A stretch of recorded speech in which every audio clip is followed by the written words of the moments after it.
Hello everyone. For those of you that don't know me, my name is Jim Kibler and I'm with Kibler's Long Rifles, and we're here to give a demonstration of the hook breech system on our new Hawken rifle kit that we have available. The reason we're giving a demonstration is that kind of a breech system is somewhat new to some people, and we just thought we'd take a moment just to demonstrate how the system works. So this is a percussion rifle, as you can see by the hammer and the nipple. The idea behind a hook breech system is you can remove the two keys, or if there was just one key, you'd remove it, and then the barrel can tip up out of the stock, leaving the tang or standing breech in the stock. So you don't have to take any screws out to pull the barrel out, push two keys out, and then the barrel can tip up. It's probably best to take out the lock. I believe this will come out fine with the lock in place, but it's good procedure just to pop the lock out. So we're gonna pull it back to half cock so the hammer will clear the nipple. And we're gonna loosen up the lock bolt. Okay, and then we can wiggle the lock out here.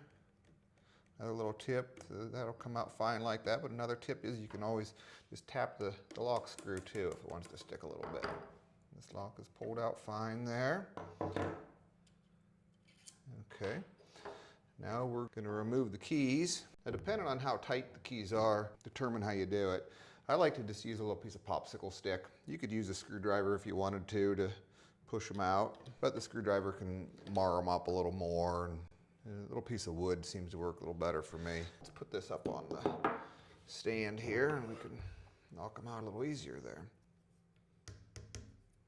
It'll come out the other side. Get my pinky down there to catch it. Before you remove that, can I, oh, you'll show me what the other side looks like?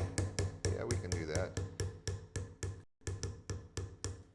So the keys look like that. So they have a head on them, and they go through a loop in the bottom of the barrel, which retains the barrel in the stock. So we can pull these out. They are slightly different lengths. The one to the rear is the longest, and the front one's a little shorter. They could go in from either side. Depending on makers, you'll see variations, but I think on the Hawken rifles, they typically go in from the side plate side or the cheek piece side, or removed that direction as well. So that's typical, but you can. Yeah, they'll go either direction, okay. Yeah. I've already pulled the ramrod out, but you need to make sure the ramrod is removed. Otherwise, it'll go in the stock and kind of hold it in place. And then we should be able to tip it out now. Sometimes the barrel might stick a little bit in the channel. You can just kind of push it up. What I did is I just kind of pushed it up with my thumb is what I did there. Okay. And then we can just kind of tip it up. And you can see how it comes out of the stock. So we have an area that's a hook. And then we have the breech, which is slotted to accept that. Then to put it back in the stock, we would just go the opposite procedure. We put it in, and then pivot it down. So when someone gets one of these Hawkens, is this already all installed? Is the plug already there? Yeah, so the plug is already installed. The underlugs won't be installed, but they're fit. They won't take anything to fit them. The underrib may or may not be installed. It gets screwed on the bottom of the barrel. So, but it's very easy if we don't have it installed, it'll be just thread in some screws and it'll be installed. Okay. So it's no, and the sights just pushing the dovetails with perhaps a little fitting. And what about the pipes? The pipes are soldered onto the underrib, and okay. And those that'll be done by us. Okay.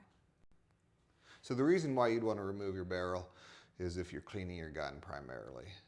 So it's an advantage, you can just pop out the barrel easily. So you'd want to pull out the nipple because it has a very small hole in it. It's not going to siphon water very good. Pull out the nipple and then use your cleaning rod and stick the breech of the barrel in a bucket of water and pull it up and down, and you can clean the barrel easily. Okay, so we'll put it back together. So again, just take the barrel, stock, and you could do this with the stock and a vise, but you can do it easy enough like this too. Just kind of hook it in there and lift up to get the hook started, and don't get your microphone cord in there. And squeeze it down. This will slide in there. Then you just push it in. Same thing with this one here. And then the lock back in it. Over time, do those keys become loose? They could a little bit. There's an easy way to tighten them, and that's just to tap that little loop. Just tap it down a little bit, and you'll bend it just a tiny little bit. Or the posts of the loop that come up, you can hit right on there and kind of compress the metal, and that'll tighten up the fit. So if they should loosen up over time. Squeeze the lock in, get the bolt back in. Screwdriver here.